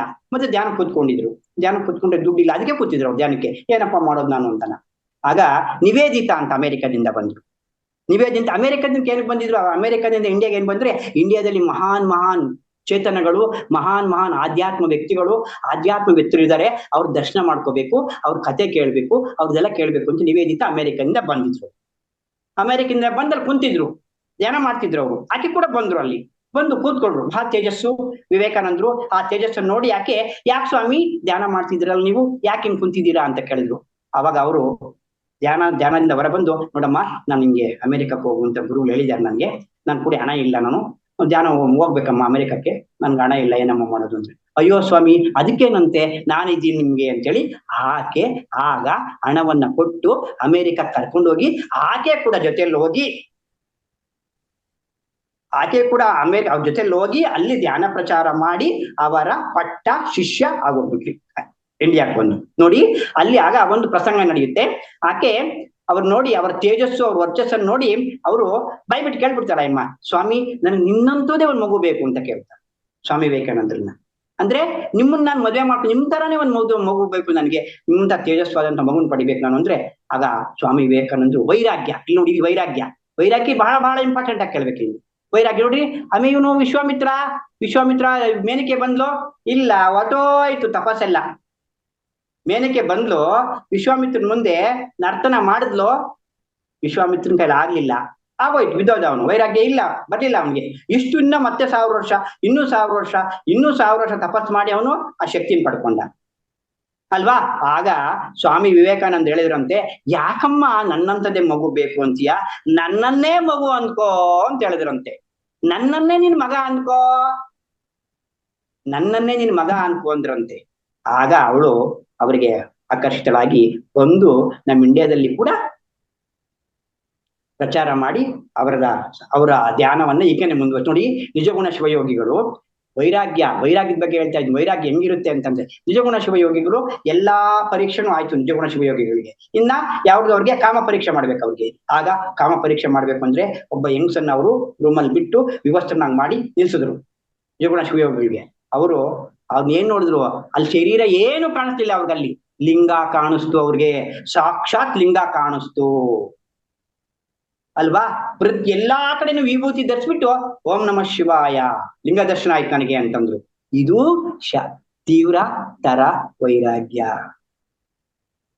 ಅಲ್ವಾ. ನಿಜಗುಣ ಶಿವಯೋಗಿಗಳು ಯು ಆರ್ ಪಾಸ್ ಅಂದ್ರು ನಿಜಗುಣ ಶಿವಯೋಗಿಗಳನ್ನ, ಯು ಆರ್ ಪಾಸ್. ಆ ರೀತಿಯಾಗಿ ಸ್ವಾಮಿ ವಿವೇಕಾನಂದರು ಕೂಡ ಅವರು ಕಾರಣ ಪುರುಷರು, ಅವರೆಲ್ಲರೂ ಕಾರಣ ಪುರುಷರು, ಎಲ್ಲರೂ ಹಂಗೆ ಇರ್ತಾರೆ ಅಂತ ಹೇಳಕ್ಕಾಗಲ್ಲ. ಅವ್ರು ಕಾರಣ ಪುರುಷರು, ಕಾರಣ ಜನ್ಮರವರು, ಏನೋ ಒಂದು ಜನ್ಮಕ್ಕೆ ಇಲ್ಲಿ ಏನೋ ಕೊಡೋದಿಕ್ ಬಂದಿದ್ದಾರೆ ಅವರಲ್ಲಿ. ಆಗ ಬಂದಾಗ ರಾಮಕೃಷ್ಣ ಪರಮಹಂಸರ ಮುಂದೆ ಬಂದವರು ಎಲ್ಲಾ ಧ್ಯಾನ ಪ್ರಚಾರವನ್ನ ಮಾಡಿ, ರಾಮಕೃಷ್ಣ ಪರಮಹಂಸರು ಶರೀರ ಬಿಟ್ಟ ಮೇಲೆ ಅವ್ರಿಗೆ ಆತ್ಮದರ್ಶನ ಆಗಿದ್ದು ಸ್ವಾಮಿ ವಿವೇಕಾನಂದರಿಗೆ. ಅಲ್ಲಿವರೆಗೂ ಆತ್ಮದರ್ಶನ ಆಗಿರ್ಲಿಲ್ಲ. ಆಗ ನಿವೇದಿತ ಬಂದು ಅವ್ರ ಜೊತೆಲಿ ಕೆಲಸ ಮಾಡಿ ಅವರು ಕೂಡ ಧ್ಯಾನ ಪ್ರಚಾರವನ್ನು ಮಾಡಿ ಅಲ್ಲಿ ಮೋಕ್ಷವನ್ನ ಹೊಂದಿದ್ರು ಅಲ್ವಾ. ಮತ್ತೆ ಇನ್ನ ತೀವ್ರ ತರ ವೈರಾಗ್ಯ ಆಗೋಯ್ತಲ್ವಾ. ಇನ್ನ ತೀವ್ರ ತಮ ವೈರಾಗ್ಯ ಅಂದ್ರೇನು, ಸಂಸಾರದಲ್ಲಿ ಇದ್ದೇನೇನೆ ನಿರ್ವಾಣ ಹೊಂದುವುದು. ಇವರಿಲ್ಲ, ಯಾರು ರಮಣ ಮಹರ್ಷಿಗಳು, ಶಂಕರಾಚಾರ್ಯರು, ಸ್ವಾಮಿ ವಿವೇಕಾನಂದರು, ನಿಜಗುಣ ಶಿವಯೋಗಿಗಳು, ಅಕ್ಕ ಮಹಾದೇವಿ, ಅಲ್ಲಮ ಪ್ರಭುಗಳು, ಇವರಿಲ್ಲ. ಇವ್ರು ಸಂಸಾರಕ್ಕೆ ಬರ್ಲಿಲ್ಲ. ಇವರೆಲ್ಲರೂ ತೀವ್ರತಮ ವೈರಾಗ್ಯಗಳು, ಸಂಸಾರಕ್ಕೆ ಬರ್ಲಿಲ್ಲ, ಬೇಡ ಅಂದ್ರು ನಮ್ಗೆ. ಅಂದ್ರೆ ಇದು ಕಡಿಮೆ, ಇದು ಆಗೋದು ಬಹಳ ಕಡಿಮೆ ಅಲ್ವಾ. ಮತ್ತೆ ಇದ್ರಲ್ಲಿ ಏನ್ ಬಂತು ಇಲ್ಲಿ, ತೀವ್ರತಮ ವೈರಾಗ್ಯ. ಇಲ್ಲಿ ತೀವ್ರತಮ ವೈರಾಗ್ಯ ಅಂದ್ರೆ ಹೆಂಡತಿ ಇದ್ಕೊಂಡು ಮಕ್ಕಳು ಇದ್ಕೊಂಡು ಕೂಡ ನಾವು ತೀವ್ರತಮ ವೈರಾಗ್ಯ ಮಾಡೋದು ಅಂದ್ರೆ ಆಧ್ಯಾತ್ಮ ಮಾಡುವುದು. ಇದಕ್ಕೆ ರಾಮಕೃಷ್ಣ ಪರಮಹಂಸರು ಸಾಕ್ಷಿ. ಇದಕ್ಕೆ ರಾಮಕೃಷ್ಣ ಪರಮಹಂಸರು ನೋಡಿ, ಒಂದ್ಸಾರಿ ಇಲ್ಲಿ ಗುರುಗಳ ಮಾತಿನ ಮೇಲೆ ಬಹಳ ನಂಬಿಕೆ ಇರ್ಬೇಕು ನಮ್ಗೆ. ಗುರುಗಳ ಮಾತಿನ ಮೇಲೆ ನಂಬಿಕೆ ಅಂದ್ರೆ ಗುರು ದರ್ಶನ ಇಲ್ದ ಇದ್ರೆ ನಮ್ಗೆ ಆಧ್ಯಾತ್ಮ ಸಿಕ್ಕಲ್ಲ. ತ್ರಿಜಿಯವ್ರು ಸಿಗ್ತಾ ಇದ್ರೆ ನಮ್ಗೆ ಆಗ್ತಿತ್ತ ಈ ಜ್ಞಾನ ಗೊತ್ತಾಗ್ತಾ ಇತ್ತ ನಮ್ಗೆ. ಸದ್ಗುರುಗಳು ಏನಿಲ್ಲ ಹೇಳ್ತಾರೆ. ಇಲ್ಲಿ ಯಾರೋ ಒಬ್ರು ಗುರುಗಳ ದರ್ಶನ ಏನಿರುತ್ತೆ ಅಂದ್ರೆ, ಗುರುಗಳಿದ್ನಂತೆ. ಒಬ್ಬ ಶಿಷ್ಯನನ್ನ ಗುರುಗಳೆಲ್ಲ ಶಿಷ್ಯರೆಲ್ಲ ಕೂತಿದ್ರಂತೆ. ಅವ್ರಿಗೆ ಕುಷ್ಠರೋಗ ತಂದ್ಕೊಂಡ್ರಂತೆ. ಗುರುವಿನ ಮೇಲೆ ನಂಬಿಕೆ ಇರ್ಬೇಕು, ಬಹಳ ಮುಖ್ಯ ಇದು ವೈರಾಗ್ಯ. ಗುರು ಮೇಲೆ ಬಹಳ ನಂಬಿಕೆ ಇರ್ಬೇಕು, ಗುರುಗಳೆಲ್ಲ ಮಾತಿನ ಮೇಲೆ ನಂಬಿಕೆ ಇರ್ಬೇಕು. ಕಾಯಿಲೆ ತಂದ್ಕೊಂಡ್ರಂತೆ, ಕುಷ್ಠರೋಗ ತಂದ್ಕೊಂಡು ಇವಾಗ ಯಾರಾದ್ರೂ ಜೊತೆ ಬರ್ತೀರಾ ಕಾಶಿಗೆ ಶಿಷ್ಯರು ನಾನು ಸೇವೆ ಮಾಡೋದಿಕ್ಕೆ ಅಂದ್ರೆ ಯಾರು ಹೋಗ್ತಿಲ್ವಂತೆ. ಕುಷ್ಠರೋಗ ಅದು, ಅಂಟರೋಗ ಅದು, ಅವ್ರು ಸೇವೆ ಮಾಡೋದಿಕ್ಕೆ ಅಲ್ವಾ. ಅದಕ್ಕೆ ಹೋದ್ನಂತೆ. ಅವಾಗ ಅವ್ರು ಹೋದಾಗ ಯಾರು ಬರ್ಲಿವತ್ತು ಯಾರೋ ಒಬ್ನು ನಾನು ಬರ್ತೀನಿ ಸರ್ ಅನ್ನಂತೆ ಹೋದ್ರಂತೆ. ಅಲ್ಲಿ ಹೋಗಿ ಅವ್ರು ಸೇವೆ ಮಾಡಿ, ಕಾಶಿನಲ್ಲಿ ಅವ್ರಿಗೆಲ್ಲ ಸೇವೆ ಮಾಡ್ಕೊಂಡು ಹೋದಾಗ ಬಹಳ ಸೇವೆ ಮಾಡಿ ಚೆನ್ನಾಗಿದ್ದಾಗ ಒಂದ್ ಕಡೆ ಹೋದಾಗ ಅವ್ರಿಗೆ ಪರಮಾತ್ಮ ಸಾಕ್ಷಾತ್ ಶಿವ ಸಾಕ್ಷಾತ್ಕಾರ ಶಿವ ಬಂದಂತೆ. ಧ್ಯಾನ ಮಾಡ್ತಾ ಇದ್ರೆ ಶಿವ ಮೆಚ್ಚಿ ಏನ್ ಬೇಕು ನಮ್ ಗುರುಗಳನ್ನ ಕೇಳ್ಕೊಂಡ್ ಬರ್ತೀನಿ ನಂತೆ. ಶಿವ ಪ್ರತ್ಯಕ್ಷ ಆದಾಗ ನಿಮ್ಗೆ ಏನ್ ಬೇಕು ಅಂತ ಕೇಳಿದಾಗ ನಮ್ ಗುರುಗಳನ್ನ ಕೇಳ್ಕೊಂಡ್ ಬರ್ತೀನಿ ನಂತೆ ಶಿಷ್ಯ. ಗುರುವಿನ ಮೇಲೆ ನಂಬಿಕೆ, ಗುರುವಿನ ಮೇಲೆ ಅಚಲವಾದ ವಿಶ್ವಾಸ. ಅಂದ್ರೆ ಏನಪ್ಪಾ ನಾನು ಗುರು ಹೇಳಿದ್ರಂತೆ, ಕೇಳ್ಕೊಂಡ್ ಬರ್ತಾ ಇದ್ದೀನಿ ಅಂದ್ರೆ ನಿನ್ಗೆ ಇನ್ನೂ ಆಸೆ ಇದೆ ಅಂತ ಲೆಕ್ಕ ಅಲ್ಲಿಗೆ ಅಲ್ವಾ. ನೀನ್ ಇನ್ನು ಕೇಳ್ಕೊಂಡ್ ಬರ್ತಾ ಇದ್ದೀಯ ಅಂದ್ರೇನು, ನಿನ್ಗಿನ್ನೂ ಆಸೆ ಇದೆ ಅಲ್ಲಿ, ಆಸೆ ಇರೋದಕ್ಕೋಸ್ಕರ ಕೇಳ್ಕೊಂಬ ಅಂತ ಹೇಳ್ತಾ ಇದೀಯಾ? ನನ್ ಕುಷ್ಠರೋಗ ನಿನಗೆ ಬರುತ್ತೆ ಅಂತ ಹೇಳೋದು ನನಗೆ ಇದ ಕೋರಿಕೆ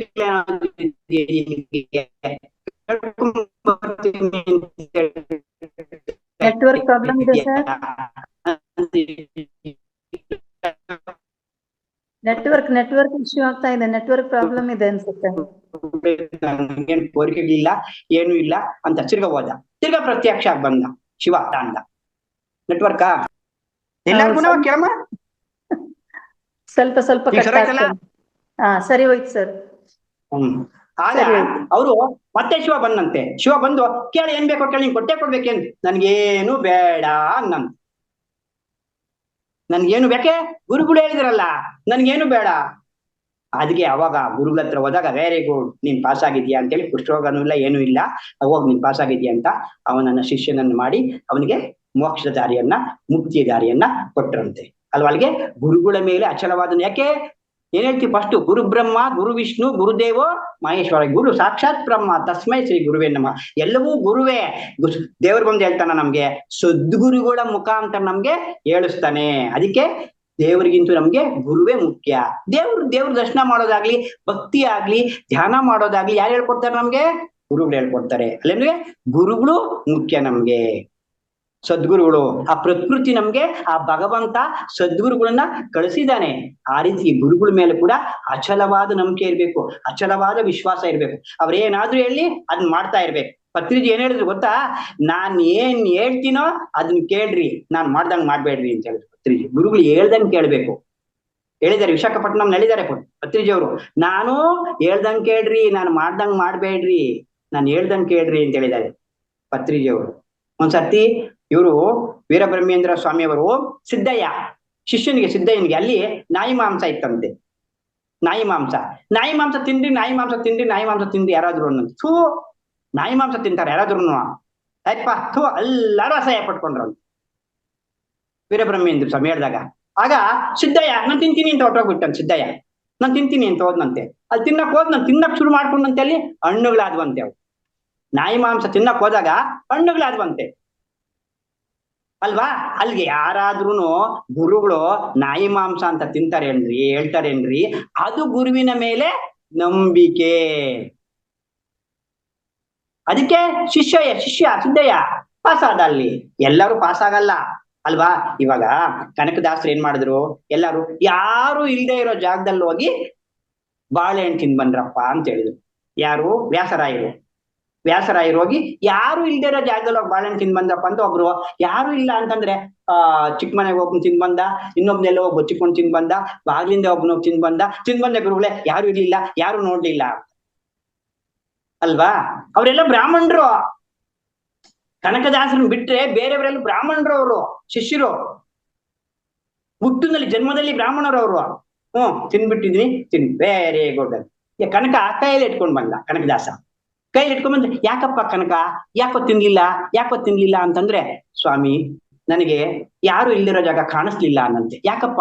ಆ ಸರ್ವಾಂತರಯಾಮಿ ಆದಂತಹ ಹರಿ ಎಲ್ಲಾ ಕಡೆನೂ ಇದಾನಲ್ಲ ಸ್ವಾಮಿ, ಅವ್ನು ನೋಡ್ತಾ ಇರಲ್ವಾ ಅಂದ್ರಂತೆ ಅಲ್ವಾ. ಇಲ್ಲಿ ಹುಟ್ಟಿನಿಂದ ಬ್ರಾಹ್ಮಣ ಅಲ್ಲ, ಗುಣದಿಂದ ಬ್ರಾಹ್ಮಣರು.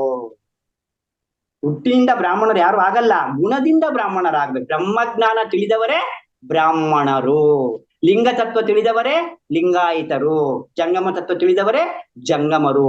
ಜಂಗಮ, ಲಿಂಗಾಯತ, ಬ್ರಾಹ್ಮಣ ಅನ್ನುವುದು ಜಾತಿ ಸೂತಕವಲ್ಲ, ಅದು ಗುಣ. ಕೃಷ್ಣ ಹೇಳಿದಾನ, ಗುಣ ಸಮುದಾಯೇಷು ವರ್ತಂತೆ ಬ್ರಾಹ್ಮಣ ಕ್ಷತ್ರಿಯ ಶೂದ್ರ ವೈಶ್ಯ ಅಂತನ ಅಲ್ವಾ. ನೋಡಿ ಇಲ್ಲಿ ದರ್ಶನ ಹೆಂಗಾಗುತ್ತೆ ನಮ್ಗೆ ಅಂದ್ರೆ, ಆತ್ಮ ದರ್ಶನ ಆಗ್ಬೇಕಾದ್ರೆ ನಮ್ಗೆ ಇಲ್ಲಿ ಆಜ್ಞಾ ಚಕ್ರದವರೆಗೂ ಬಂದಿದೀವಿ ಅಂದ್ರೆ ಇನ್ನು ನಮ್ಗೆ ಏನಾದ್ರು ಇಲ್ಲಿ ಕಾಣಿಸ್ತಾ ಇರ್ತವೆ, ಏನು ದೃಶ್ಯಗಳು ಕಾಣಿಸ್ತಾ ಇರ್ತವೆ. ಇದಕ್ಕೆ ಇಲ್ಲಿ ಬ್ರಾಹ್ಮಣ ವೈಷ್ಣವಿ ಅಂತನ. ಬ್ರಾಹ್ಮಣ ವೈಷ್ಣವಿ ಅಂತ ಒಬ್ಬ ಬಾಲಕ ಮಹಾ ತೇಜಸ್ಸಂತೆ. ಬ್ರಾಹ್ಮಣ ವೈಷ್ಣವಿ ಮಹಾ ತೇಜಸ್ಸಿದೆ. ನೋಡಿದ್ರು, ಅವನು ನದಿಲಿ ಸ್ನಾನ ಮಾಡಕ್ ಹೋಗ್ತಾ ಇದ್ರಂತೆ. ಅಲ್ಲಿ ತೋತಾಪುರಿ ಅಂತನ ಒಬ್ರು ಸ್ವಾಮೀಜಿ ಗುರುಗಳು ಅವ್ರು ನೋಡಿದ್ರಂತೆ. ಬ್ರಾಹ್ಮಣ ವೈಷ್ಣವಿ ತೇಜ ಯುವಕನ್ನ ಬಹಳ ಇದೆ, ಬ್ರಹ್ಮ ತೇಜಸ್ಸಿದೆ, ಆದ್ರೆ ಬ್ರಹ್ಮ ಜ್ಞಾನ ಇಲ್ಲ. ಬ್ರಹ್ಮ ತೇಜಸ್ಸಿದೆ, ಬ್ರಹ್ಮ ಜ್ಞಾನ ಇಲ್ಲ ಅಂದ್ರೆ ಧ್ಯಾನ ಇಲ್ಲ. ಅವ್ರಿಗೇನು ಕೂತ್ಕೋ ಧ್ಯಾನ ಕೂತ್ಕೊಂಡ್ರೆ ನನಗೆ ಅಮ್ಮ ಅವರೇ ಕಾಣಿಸ್ತಾ ಇದ್ದಾರೆ, ಅಮ್ಮ ಅವರೇ ಕಾಣಿಸ್ತಾ ಇದ್ದಾರೆ, ಅಮ್ಮ ಅವರೇ ಕಾಣಿಸ್ತಾವ್ರೆ, ಅಮ್ಮ ಕಾಣಿಸ್ತಾ ಇದ್ದಾರೆ ಅಂತ ಧ್ಯಾನಕ್ಕೆ. ಕೊಲ್ಲು ಅಮ್ಮನ್ ಕೊಲ್ಲು, ಅಮ್ಮನೂ ಇಲ್ಲ ಏನಿಲ್ಲ ಕೊಲ್ಲು ಅಂದ್ರೆ ಇಲ್ಲ ನನ್ನ ಕೈಯಲ್ಲಿ ಕೊಲ್ಲಕ್ ಆಗ್ತಾ ಇಲ್ಲ ಅಂತ. ಆಗ ಆ ತೋತಾಪುರಿಯವರು ಹಂಗೆ ನೋಡ್ತಾರೆ, ನಾನು ಕೊಲ್ತೀನಿ ಇವಾಗ, ಹಂಗೆ ನೋಡ್ತಾ ಇವಾಗ ನಾನು ಕೊಲ್ತೀನಿ, ನಾನು ಕೊಂದ್ಬಿಟ್ಟಿದೀನಿ ಅಮ್ಮವ್ರು, ನಾನು ಕೊಂದ್ಬಿಟ್ಟಿದ್ರೆ ಇಲ್ಲ ಇಲ್ಲ ಅಮ್ಮವ್ರು ಕಾಣಿಸ್ತಾ ಇಲ್ಲ ಅಂತೆ. ಆಗ ಅವರು ಸಹಸ್ರಾಸ್ತ್ರಕ್ಕೆ ಬಂದ್ರು. ಸಹಸ್ರಾಸ್ತ್ರಕ್ಕೆ ಬಂದಿರೋರ್ಗೆ ಏನೂ ಕಾಣಿಸಲ್ಲ, ಯಾವ ದರ್ಶನವೂ ಇರುವುದಿಲ್ಲ ಸಹಸ್ರ ಸ್ಥಿತಿಲಿರೋರ್ಗೆ ಅಲ್ವಾ. ಅದಕ್ಕೆ ನಮ್ಗೆ ಗುರುಗಳ ದರ್ಶನ ಬೇಕು, ವೈರಾಗ್ಯ ಬೇಕು ಅಲ್ವಾ.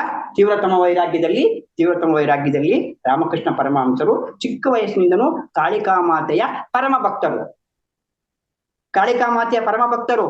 ಅವ್ರು ಸ್ಕೂಲ್ಗೆ ಹೋಗ್ರಿ ಅಂತಂದ್ರೆ ಅವ್ರ ಸ್ಕೂಲ್ ಎದುರುಗಡೆನೇನಂತೆ ಕಾಳಿಕಾಮಾತೆ ದೇವಸ್ಥಾನ ಇರೋದು.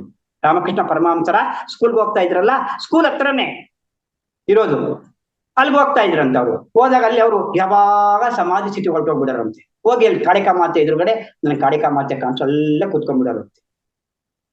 ಇವರು ಜನ ನೋಡಿದವರು ಏನಪ್ಪ ಇವನು ತಿಕ್ಕಿಡ್ಬಿಟ್ಟಿದೆ, ಇವ್ನು ಗುಚ್ಚಿಡ್ಬಿಟ್ಟಿದೆ, ಇವನಿಗೆ ಹಿಂಗ್ ಮಾಡ್ತಿದ್ದಾನಲ್ಲ ಇವನು, ಯಾಕೆ ಇವ್ನು ಹಿಂಗಾಯ್ತು ಎಲ್ಲಾರು ಕರ್ಕೊಂಡ್ರು ಮತ್ತೆ ಅಲ್ಲಿಗೆ ಹೋಗೋಣಂತೆ. ಅವರು ಕಾಳಿಕಾಮಾತೆಯನ್ನ ದರ್ಶನ ಮಾಡ್ಕೊಂಡ್ರು. ಅಷ್ಟು ಭಕ್ತಿ ಇತ್ತು ಅವರಲ್ಲಿ, ಅಷ್ಟು ಶಕ್ತಿ ಇತ್ತು ಅವರಲ್ಲಿ. ಇಲ್ಲಿ ಪೂಜೆ ಮಾಡಿದ್ರೆ ಪೂಜೆಲಿ ಏನ್ ಶಕ್ತಿ ಇಲ್ಲ ಅಂತಲ್ಲ, ಅಷ್ಟು ಶಕ್ತಿಯಿಂದ ಅಷ್ಟು ಭಕ್ತಿಯಿಂದ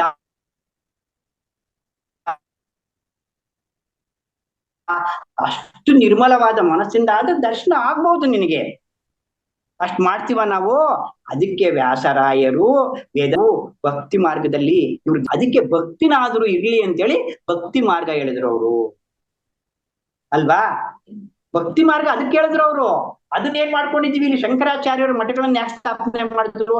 ಶಂಕರಾಚಾರ್ಯರು ಮುಂದೆ ಬರ್ತಾ ಬರ್ತಾ ಬರ್ತಾ ಬರ್ತಾ ಇವರು ಧ್ಯಾನ ಆ ಲಿಂಗದಲ್ಲಿ ಕೂತ್ಕೊಂಡು ಆ ಲಿಂಗ ಇದ್ದಾಗ ಅದು ಮುಂದೆ ಕೂತ್ಕೊಂಡು ಅಲ್ಲೊಂದು ಲಿಂಗ ಇದೆ, ಅಲ್ಲೊಂದು ದೇವರು ಇದೆ, ಅದ್ ನಾನು ಆಗ್ಬೇಕು ಅಂತ ಅದಾದ್ರೂ ಒಂದು ಅರಿವು ಬರುತ್ತೆ ಅವರಲ್ಲಿ.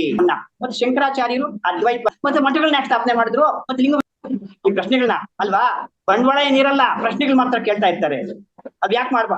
ಅದಕ್ಕೆ ಶಂಕರಾಚಾರ್ಯರು ಆ ಲಿಂಗದಲ್ಲಿ ಕೂತ್ಕೊಂಡು ಆ ದೇವಸ್ಥಾನದಲ್ಲಿ ಹೋಗಿ ಯಾವಾಗಾದ್ರೂ ಅಟ್ಲೀಸ್ಟ್ ಧ್ಯಾನ ಮಾಡ್ತೀಯಾ, ಅವ್ನ್ ನೆನಪು ಮಾಡ್ತೀಯಾ, ದೇವ್ರ ನೆನಪು ಮಾಡ್ತೀಯಾ, ಆ ಲಿಂಗ ಸ್ವರೂಪನ ನೀನ್ ತಿಳ್ಕೊಂತೀಯಾ ಅಂತೇಳಿ ಗೊತ್ತು ಶಂಕರಾಚಾರ್ಯರಿಗೆ.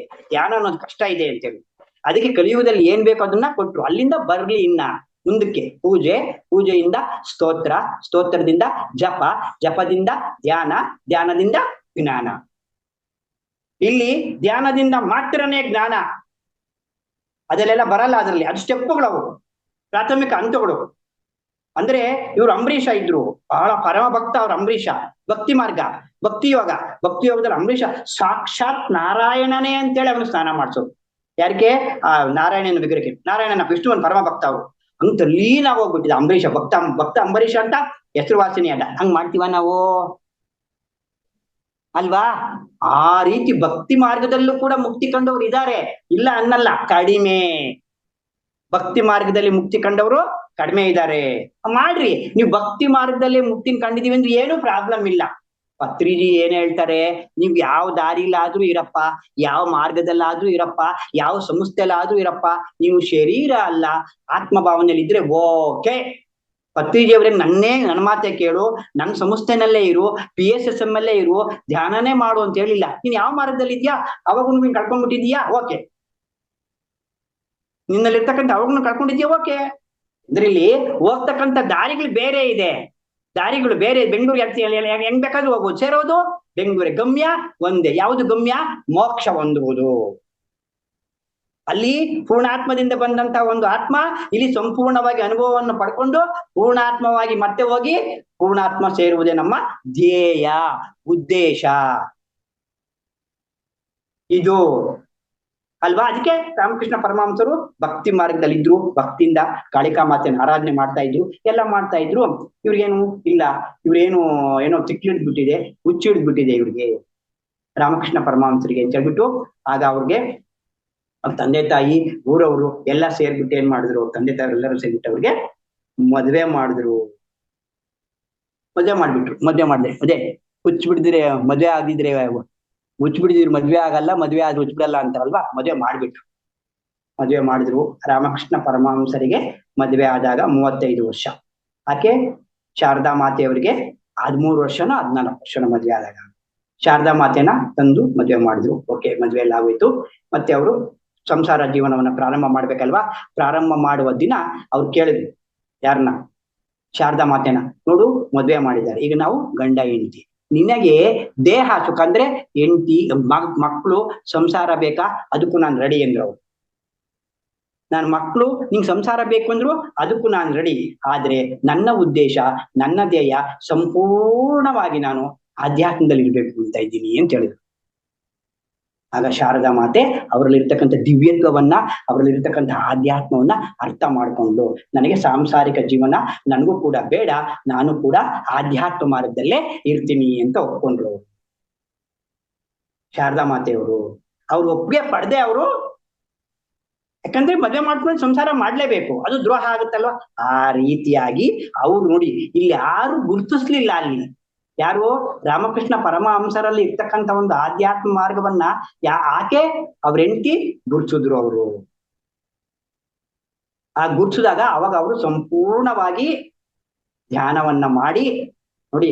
ಒಂದ್ಸರಿ ಒಂದ್ ಸಮಯದಲ್ಲಿ ರಾಮಕೃಷ್ಣ ಪರಮಹಂಸರಿಗೆ ಸ್ವಾಮಿ ವಿವೇಕಾನಂದರಿಗೆ ಗುರುಗಳಾಗ್ತಾರೆ. ಒಂದ್ಸಾರ್ತಿ ರಾಮಕೃಷ್ಣ ಅಲ್ಲಿ ಪಶ್ಚಿಮ ಬಂಗಾಳದಲ್ಲಿ ಎಲ್ಲಾರು ಕೂಡ ಇಲ್ಲಿ ಮೀನ್ ತಿಂತಾರೆ. ಅಲ್ಲಿ ಮೀನು ಜಲಪುಷ್ಪ ಅಂತ ಹೇಳ್ಬಿಟ್ಟು ಅಲ್ಲಿ ಅದು ಮೀನಿನ ಮಾಂಸಾಹಾರ ಅಂತ ಪರಿಗಣಿಸಲ್ಲ ಅವರು.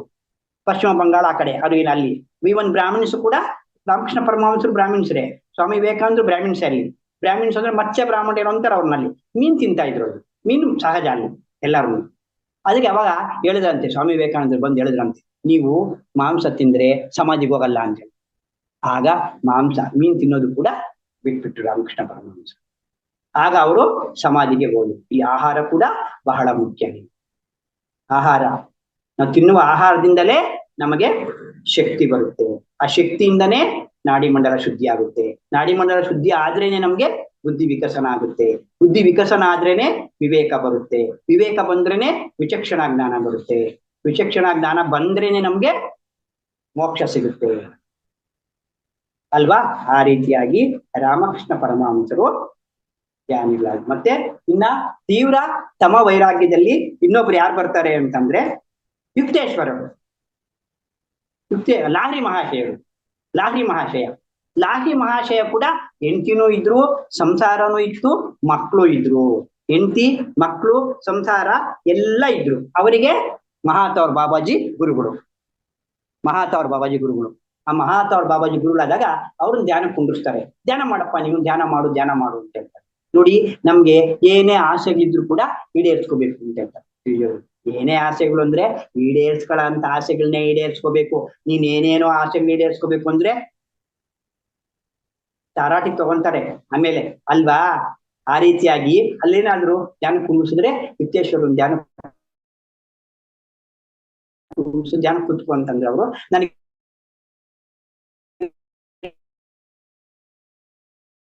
ಬಂಗಾರದ ಮನೆ ಕಾಣಿಸ್ತಾ ಇದೆ ಅಂತಂದ್ರು ಯುಕ್ತೇಶ್ವರರು. ಲಾಹ್ರಿ ಮಹಾಶಯರು, ಮಹಾತೌರ್ ಬಾಬಾ, ಬಂಗಾರ ಬೇಕು ಕಾಣಿಸ್ತಾ ಇದೆ. ಅಲ್ಲಿಗೆ ಇನ್ನ ಆಸೆ ಈಡೇರ್ತಲ್ಲ, ಇನ್ನ ಆಸೆ ಈಡೇರ್ತು ಅಂತ ಅವ್ರಿಗೆ ಮಕ್ಕಳು ಇದ್ರು. 3-4 ಜನ ಮಕ್ಕಳು ರೈಲ್ವೆ ಇದ್ರಲ್ಲಿ ಕೆಲಸ ಕೂಡ ಇದ್ರು. ಲಾಹ್ರಿ ಮಹಾಶಯರು ಯುಕ್ತೇಶ್ವರರ ಗುರುಗಳು. ಯೋಗಾನಂದ ಪರಮಹಂಸರ ಗುರುಗಳು ಯುಕ್ತೇಶ್ವರರ ಗುರುಗಳು ಲಾಹ್ರಿ ಮಹಾಶಯರ ಗುರುಗಳು ಮಹಾತೌರ್ ಬಾಬಾಜಿ ಅಲ್ವಾ. ಆಗ ಲಾಹ್ರಿ ಮಹಾಶಯರು ಧ್ಯಾನ ಕೂತ್ಕೊಂಡು ಮೋಕ್ಷವನ್ನ ಪಡೆದಾಗ ಅಲ್ಲಿ ಅವ್ರ ಹೆಂಡತಿ ಗೊತ್ತಿಲ್ಲ, ಅವ್ರ ಹೆಂಡತಿಗಿನ್ನ ಧ್ಯಾನ ಏನು ಅನ್ನೋ ಧ್ಯಾನ ಗೊತ್ತಿಲ್ಲ ಅವ್ರಿಗೆ. ಆ ಧ್ಯಾನ ಗೊತ್ತಿದ್ದಾಗ ಅವರು ಧ್ಯಾನ ಮಾಡ್ತಾ ಇದ್ರು. 3 ಅಡಿ ಮೇಲೆ ಕೂತ್ಕೊಂಡು ಧ್ಯಾನ ಮಾಡ್ತಾ ಇದ್ರಂತೆ. ಆ ಧ್ಯಾನ ಮಾಡ್ತಾ ಇದ್ದಾಗ ಅವ್ರ ಹೆಂಡತಿ ಕೂಡ ನೋಡಿ ಏನ್ರಿ 3 ಅಡಿ ಮೇಲೆ ಕೂತ್ಕೊಂಡು 3 ಅಡಿ ಮೇಲೆ ಧ್ಯಾನ ಮಾಡ್ತಾ ಇದ್ದೀರಾ, ನೀವು ನೆಲ ಬಿಟ್ಟು ಧ್ಯಾನ ಮಾಡ್ತಾ ಇದ್ದೀರಾ ಅಂತ ನೋಡ್ತಾಳೆ. ಅಯ್ಯೋ ಹುಚ್ಚಮ್ಮ, ನಾನ್ ದಿನ ಅದೇ ತರ ಧ್ಯಾನ ಮಾಡ್ತಾ ಇದ್ದೀನಿ, ನೀನ್ ಇವತ್ ನೋಡ್ತಾ ಇದ್ದೀಯಾ ಅಂದ್ರಂತೆ. ಆಕೆ ನೋಡಿರ್ಲಿಲ್ಲ. ದಿನವೂ ಗಮನಿಸಿರ್ಲಿಲ್ಲ. ನೀನ್ ಇವತ್ ನೋಡ್ತಾ ಇದ್ದೀಯಾ, ನಾನು ದಿನವೂ ಅದೇ ತರ ಮಾಡ್ತಾ ಇದ್ದೀನಿ. ಆಗ ಆಕೆ ಕೂಡ ಅವರ ಬಳಿ ದೀಕ್ಷೆಯನ್ನ ಪಡೆದು ಆಕೆ ಕೂಡ ಮೋಕ್ಷವನ್ನ ಹೊಂದಿದ್ರು ಅಲ್ವಾ. ಇಲ್ಲಿ ನಾವ್ ಏನೇ ಮಾಡಿದ್ರು ಏನೇ ಬಿಟ್ರು ವೈರಾಗ್ಯ ಬರ್ದಿದ್ದು ನಮ್ಗೆ ಮೋಕ್ಷ ಸಿಕ್ಕಲ್ಲ, ತಪ್ಪಿಸ್ಕೊಳಕ್ ಕರ್ಮಗಳಿಂದ ತಪ್ಪಿಸ್ಕೊಳಕ್ ಅಲ್ವಾ. ಇದಕ್ಕೆ ಒಂದು ಬಸವಣ್ಣ ಅಲ್ಲಮ ಪ್ರಭುಗಳ ಒಂದು ವಚನವನ್ನು ಹೇಳಿ ಈ ಕರ್ಮದಿಂದ ಯಾಕೆ ತಪ್ಪಿಸ್ಕೊಳಕ್ಕಾಗಲ್ಲ, ಯಾಕೆ ವೈರಾಗ್ಯ ಮಾಡ್ಬೇಕು ಅಂತ ಸೆಷನ್ ಕ್ಲೋಸ್ ಮಾಡ್ತೀನಿ. ಅಲ್ಲಮ ಪ್ರಭುಗಳ ವಚನ ಇದು. ಕಳ್ಳಗಂಜಿ ಕಾಡ ಒಕ್ಕಡೆ ಹುಲಿಯ ತಿಂಬುದ ಮಾಬುದೆ, ಕಳ್ಳಗಂಜಿ ಕಾಡ ಒಕ್ಕಡೆ ಹುಲಿಯ ತಿಂಬುದ ಮಾಬುದೆ, ಹುಲಗಂಜಿ ಉತ್ತವ ಒಕ್ಕಡೆ ಹುಲಗಂಜಿ ಉತ್ತವ ಒಕ್ಕಡೆ, ಸರ್ಪವ ತಿಂಬುದ ಮಾಬುದೆ ಸರ್ಪವ ತಿಂಬುದ ಮಾಬುದೆ, ಕಳ್ಳಗಂಜಿ ಕಾಡ ಒಕ್ಕಡೆ ಹುಲಿಯ ತಿಂಬುದ ಮಾಬುದೆ, ಕಾಲಕ್ಕೆದರಿ ಭಕ್ತನಾದೊಡೆ ಕಾಲಕ್ಕೆದರಿ ಭಕ್ತನಾದೊಡೆ, ಕರ್ಮ ತಿಂಬುದ ಮಾಬುದೆ ಕರ್ಮ ತಿಂಬುದ ಮಾಬುದೆ, ಕಳ್ಳಗಂಜಿ ಕಾಡ ಒಕ್ಕಡೆ ಹುಲಿಯ ತಿಂಬುದ ಮಾಬುದೆ, ಮೃತ್ಯುವಿನ ಬಾಯಿಗೆ ತುತ್ತಾದ ವೇಷ ಡಾಂಬಿಕರ ಏನೆಂಬೆ ಕಾರಣ ಗುಹೇಶ್ವರ ಏನೆಂಬೆ ಕಾರಣ ಗುಹೇಶ್ವರ, ಕಳ್ಳಗಂಜಿ ಕಾಡ ಒಕ್ಕಡೆ ಹುಲಿಯ ತಿಂಬುದ ಮಾಬುದೆ. ನೋಡಿ ಇಲ್ಲಿ ವೈರಾಗ್ಯ ಹೆಂಗ್ ಬರುತ್ತೆ ಅಂದ್ರೆ ತಾತ್ಕಾಲಿಕವಾಗಿ ಏನ್ ಮಾಡ್ತೀವಿ ನಾವು, ಕಳ್ಳಗಂಜಿ ಕಾಡ ಒಕ್ಕಡೆ. ಕಳ್ಳ ಏನ್ ಮಾಡಿದಾನೆ, ಕಳ್ತನ ಮಾಡವನ ಊರಲ್ಲೆಲ್ಲನು ಎಲ್ಲ ಎದ್ಕೊಂಡವನೇ, ಬಿಡಿಸ್ತಾರ ಅದಕ್ಕೆ ಅಂತ ಕಾಡ್ಗೋದ ತಪ್ಪಿಸ್ಕೊಂಡು ಎದುರ್ಕೊಂಡು ಕಳ್ತನ ಮಾಡಿ ಊರಿಗೆ ಎದುರ್ಕೊಂಡು ಕಾಡ್ಗೋದ. ಕಳ್ಳಗಂಜಿ ಕಾಡ ಒಕ್ಕಡೆ, ಕಾಡ ಒಕ್ಕಡೆ ಅಂದ್ರೆ ಕಾಡ್ಗೋದ. ಅಲ್ಲೇನಿದೆ, ಕಳ್ಳಗಂಜಿ ಕಾಡ ಒಕ್ಕಡೆ ಹುಲಿಯ ತಿಂಬುದ ಮಾಬುದೆ. ಹುಲಿ ಬಿಡುತ್ತಾ, ಹುಲಿ ಇರಲ್ವಾ ಕಾಡಲ್ಲಿ. ಇವನೋಗಿ ಇಲ್ಲಿ ಜನ ಬಡಿತಾರೆ ಅಂತಂದ್ರೆ ಇಲ್ಲೇನೋ ಜನ ಸುಮ್ನೆ ಏನೋ ಒಂದಷ್ಟು ಬಡ್ದು ಸುಮ್ನೆ ಅಲ್ಲಿ ಹುಲಿ ತಿಂದೆ ಹಾಕುತ್ತಲ್ವಾ ಹುಲಿ. ಮತ್ತೆ ಅಲ್ಲಿಗೇನ್ ಮಾಡ್ದ, ಅಲ್ಲಿ ಹುಲಿ ಬಂತು, ಹುಲಿ ತಿಂದಾಕುತ್ತೆ, ಹುಲಿಗೆ ಎದುರ್ಕೊಂಡ ಅಲ್ವಾ. ಹುಲಿಗಂಜಿ ಉತ್ತವ ಒಕ್ಕಡೆ, ಉತ್ತ ಸೇರ್ಕೊಂಡ. ಅಲ್ಲಿ ಉತ್ತದಲ್ಲಿ ಏನಿದೆ, ಸರ್ಪ ತಿಂಬುದ ಮಾಬುದೆ. ಸರ್ಪ ತಿನ್ನಲ್ವಾ, ಸರ್ಪ ಬಿಡುತ್ತೇನು, ಅಲ್ಲಿಂದ ಅಲ್ಗೋದ, ಅದು ಸರ್ಪ ತಿಂಬುದ ಮಾಬುದೆ. ಕಾಲಕ್ಕೆದರಿ ಭಕ್ತನಾದೊಡೆ, ಕಾಲಕ್ಕೆ ಅಂದ್ರೆ ಸಂಕಟ ಬಂದಾಗ ವೆಂಕಟರಮಣ. ಕಷ್ಟ ಬಂದಿದೆ, ಕಷ್ಟ ಕಾಲ ಬಂದಿದೆ, ಆಪತ್ಕಾಲ ಬಂದಿದೆ, ವಿಪತ್ಕಾಲ ಬಂದಿದೆ, ಆಗ ನೀವು ಭಗವಂತನ ಮರೆ ಹೋಗ್ತೀರಾ. ನೀವು ಏನಂತ, ಸ್ವಾಮಿ ನನ್ ತಪ್ಪು ಮಂಚಪ್ಪ, ನನ್ ಕಾಪಾಡಪ್ಪ ಅಂತ ಮರೆ ಇಡೋದು. ಕಾಲಕ್ಕೆದರಿ ಭಕ್ತನಾದೊಡೆ, ನಿಜವಾದ ವೈರಾಗ್ಯ ಅಲ್ಲಿ. ಕಾಲಕ್ಕೆದರಿ ಭಕ್ತನಾದೊಡೆ, ಕಷ್ಟ ಬಂದಿದೆ ಅಂತ ನಿನ್ಗೆ ಭಕ್ತಿ ಬಂದಿದೆ, ವೈರಾಗ್ಯ ಬಂದಿದೆ ಅಲ್ಲಿ. ಅಂದ್ರೆ ನೀನ್ ಜೀವನ ಪರ್ಯಂತ ಆ ದೇವ್ರಿಗೋಗು, ಆ ಯಜ್ಞ ಮಾಡ್ಸು, ಆ ಹೋಮ ಮಾಡ್ಸು, ಅಲ್ಲಿ ಅರ್ಕೆ ಮಾಡ್ಕೊ, ಇದೇ ಮುಗ್ದು ಹೋಯ್ತು ನಿನ್ ಜೀವನ ಪರ್ಯಂತಿ. ಕಾಲಕ್ಕೆದರಿ ಭಕ್ತನಾದಡೆ ಕರ್ಮ ತಿಂಬುದ ಮಾಬುದೆ, ಕರ್ಮ ಬಿಡಲ್ಲ. ನೀನ್ ಯಾವ ದೇವ್ರಿಗೋಗು, ಯಾವ ಯಜ್ಞ ಮಾಡು, ಯಾವ ಹೋಮ ಮಾಡು, ಆ ಬಂದಿರೋ ಕರ್ಮ ಧ್ಯಾನ ಮಾಡಿದ್ರು ಕರ್ಮ ಹೋಗಲ್ಲ. ಧ್ಯಾನ ಮಾಡಿದ್ರೆ ಕರ್ಮ ಅನುಭವಿಸುವಂತಹ ಶಕ್ತಿ ಬರುತ್ತೆ.